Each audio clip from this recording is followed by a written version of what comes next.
Welcome to Kannan info Tamil. நம்ம இன்னைக்கு என்ன டாபிக் பார்க்க போறோம் அப்படின்னா, சமீப காலங்கள்ல இந்திய விமானப்படையோட வலிமை குறித்து பல சச்சரவுகள் எழுந்து வந்துகிட்டு இருந்துச்சு. இந்திய விமானப்படையில உள்ள விமானங்களின் எண்ணிக்கை அதிவிரைவா குறைஞ்சு வந்துகிட்டு இருப்பதாகவும், இதனால இந்திய விமானப்படை கொஞ்சம் கொஞ்சமா தன்னுடைய வலிமையை இழக்க ஆரம்பிச்சிருப்பதா சிலர் சொல்லி வந்துகிட்டு இருந்தாங்க. இந்த சூழ்நிலையில இந்த விமர்சனங்களுக்கு பதிலடி கொடுக்கும் விதத்துல 2025 வருடத்தோட உலகின் வலிமையான விமானப்படையை கொண்ட நாடுகளின் பட்டியல் வெளியிடப்பட்டிருக்கு. இந்த பட்டியலை குளோபல் ஃபயர் பவர் அப்படிங்கிற அமைப்பும், world directory of modern military aircraft அப்படிங்கிற அமைப்பும் வெளியிட்டிருக்காங்க.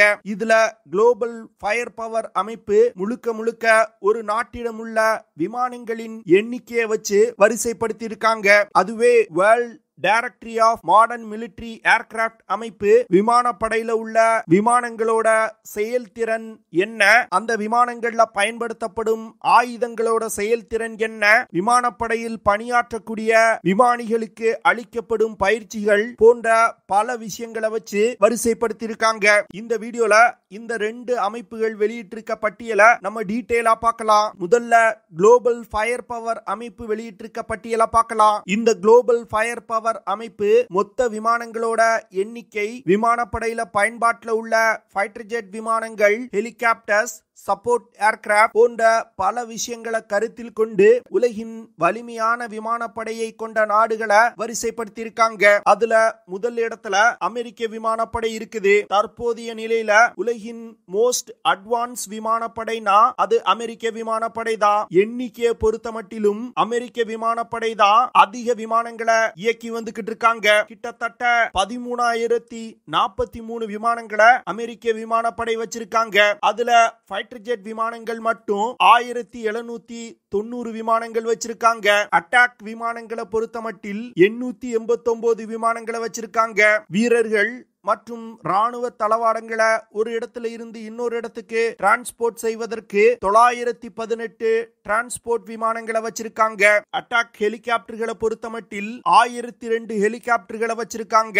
விமானங்களின் எண்ணிக்கை மற்றும் அமெரிக்க விமானப்படையில பயன்படுத்தப்படும் விமானங்களோட தரம் போன்ற பல விஷயங்களை வச்சு பார்க்கும் பொழுது உலகின் வலிமையான விமானப்படையா அமெரிக்க விமானப்படை இருக்காங்க. இரண்டாவது இடத்துல ரஷ்ய விமானப்படை இருக்குது. தற்போது நடந்து வரும் உக்ரைன் ரஷ்யா போர்ல ரஷ்யா பல விமானங்களை இழந்தாலும் எண்ணிக்கையின் அடிப்படையில் பார்க்கும் பொழுது உலகின் இரண்டாவது வலிமையான விமானப்படையா ரஷ்யா தான் இருக்காங்க. கிட்டத்தட்ட 4292 விமானங்களை இயக்கி வந்துகிட்டு இருக்காங்க.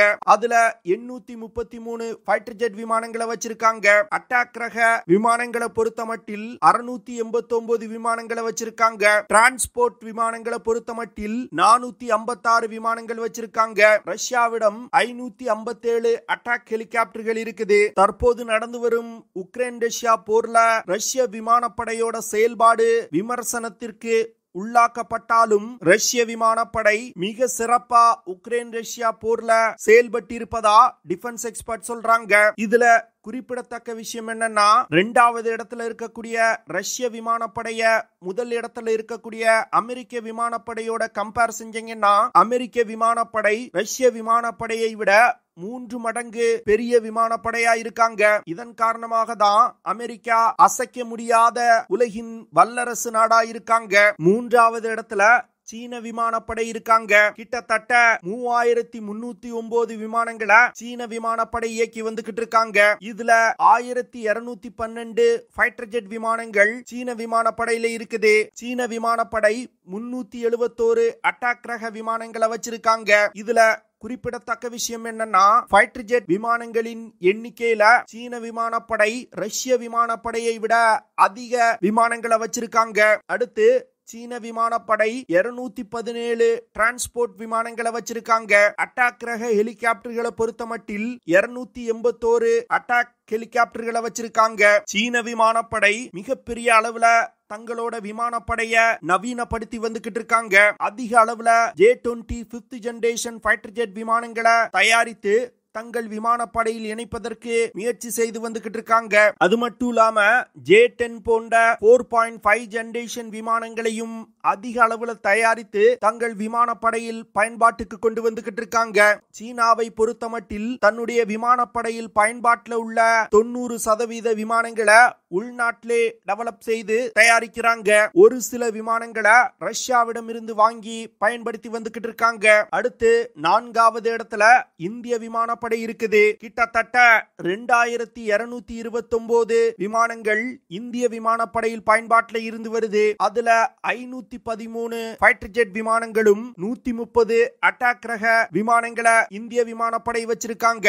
வீரர்கள் மற்றும் ராணுவ தளவாடங்களை டிரான்ஸ்போர்ட் செய்வதற்கு 270 டிரான்ஸ்போர்ட் விமானங்களை இந்தியா வச்சிருக்காங்க. கிட்டத்தட்ட 80 அட்டாக் ரக ஹெலிகாப்டர்களையும் இந்தியா பயன்படுத்தி வந்துகிட்டு இருக்காங்க.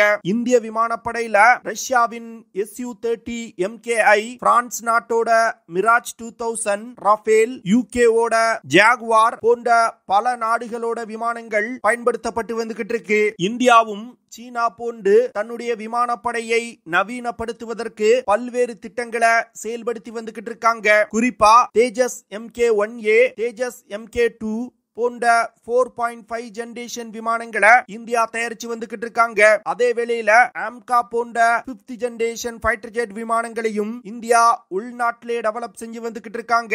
அதனால வரும் காலத்துல சீன விமானப்படைக்கு கடுமையான போட்டியா இந்திய விமானப்படை இருக்கும். 2025வது வருடத்தோட உலகின் வலிமையான விமானப்படையை கொண்ட நாடுகளின் பட்டியல்ல சவுத் கொரியா 5ஆம் இடத்துல இருக்காங்க. கிட்டத்தட்ட 1592 விமானங்கள் சவுத் கொரிய விமானப்படையில பயன்பாட்டில் இருந்து வருது. 315 ஃபைட்டர் ஜெட் விமானங்கள், 98 அட்டாக் ரக விமானங்கள், 41 டிரான்ஸ்போர்ட் விமானங்கள் சவுத் கொரியா விமானப்படையில பயன்பாட்டில் இருந்து வருது. அது மட்டும் இல்லாம 111 அட்டாக் ஹெலிகாப்டர்களும் இந்த விமானப்படையில் பயன்பாட்டில் இருந்து வருது. சவுத் கொரியா நார்த் கொரியாவோட அச்சுறுத்தல்களை சமாளிப்பதற்கு தன்னுடைய விமானப்படைய மிகப்பெரிய அளவுல நவீனப்படுத்தி வந்துகிட்டு இருக்காங்க. சவுத் கொரிய விமானப்படையில பெரும்பாலும் அமெரிக்க தயாரிப்பு விமானங்கள் தான் பயன்பாட்டில் இருந்து வருது. F-5 tiger 2, F-15E strike eagle, F-16 fighting Falcon போன்ற அமெரிக்க தயாரிப்பு விமானங்கள் சவுத் கொரிய விமானப்படையில பயன்பாட்டில் இருந்து வருது. அமெரிக்காவுடைய 5th ஜெனரேஷன் ஃபைட்டர் ஜெட் விமானமான F-35 விமானத்தையும் சவுத் கொரியா ஆர்டர் செஞ்சிருக்காங்க. சொந்தமா ஃபைட்டர் ஜெட் விமானங்களையும் தயாரிப்பதற்கு சவுத் கொரியா முயற்சி செய்து வந்துகிட்டு இருக்காங்க.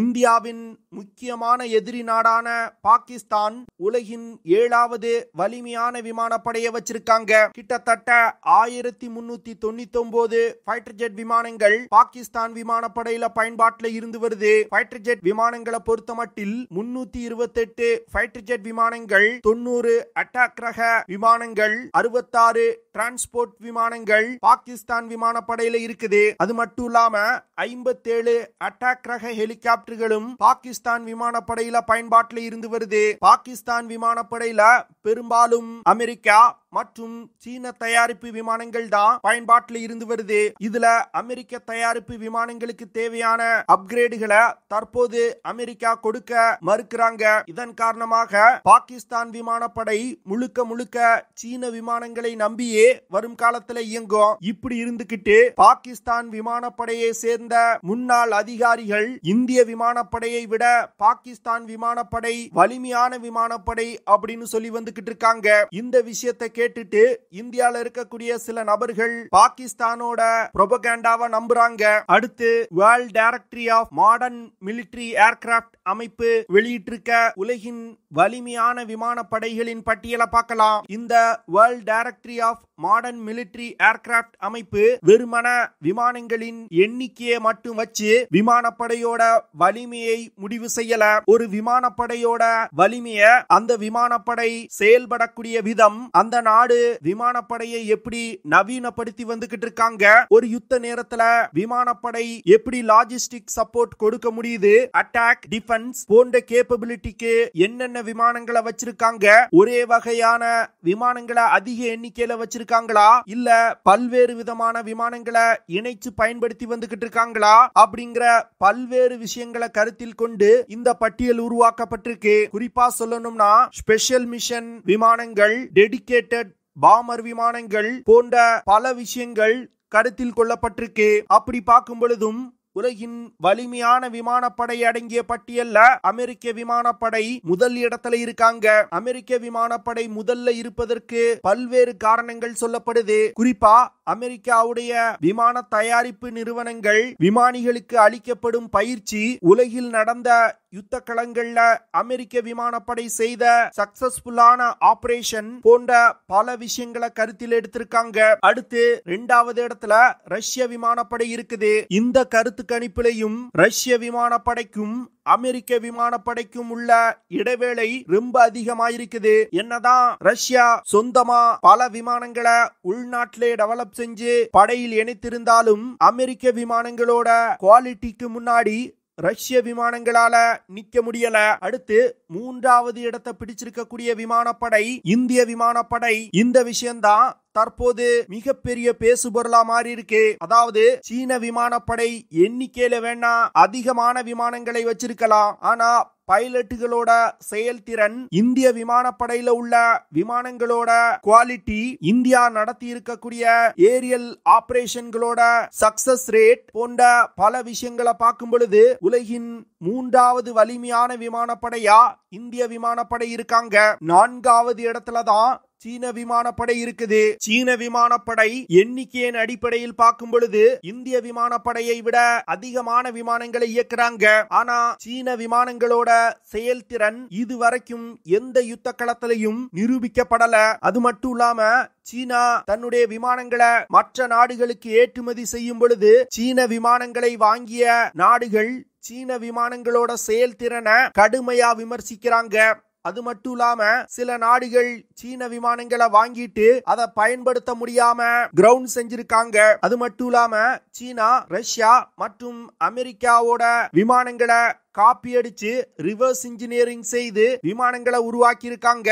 அதனால அந்த விமானங்களோட செயல்திறன் கேள்விக்குறிதான். அடுத்து 5வது இடத்துல ஜப்பான் விமானப்படை இருக்குது. குளோபல் ஃபயர் பவர் ரேட்டிங்ல 5வது இடத்துல சவுத் கொரிய விமானப்படை இருந்துச்சு. ஏன்னா சவுத் கொரிய விமானப்படை எண்ணிக்கையின் அடிப்படையில் பார்க்கும் பொழுது ஜப்பான் விமானப்படையை விட பெரிய விமானப்படையா இருந்துச்சு. ஆனா world directory of modern military aircraft அமைப்பு ஜப்பான் விமானப்படைக்கு 5ஆம் இடம் கொடுத்திருக்காங்க.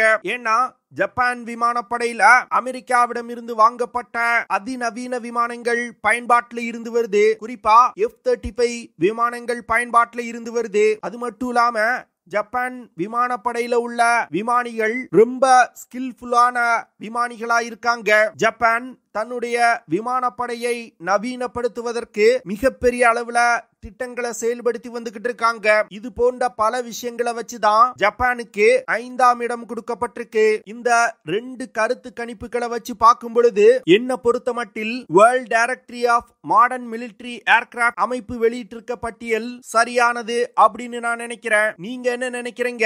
குளோபல் ஃபயர் பவர் அமைப்பு வெளியிட்டிருக்க பட்டியல் சரியா இல்ல world directory of modern military aircraft அமைப்பு வெளியிட்டிருக்க பட்டியல் சரியா அப்படிங்கறத கமெண்ட் பண்ணுங்க.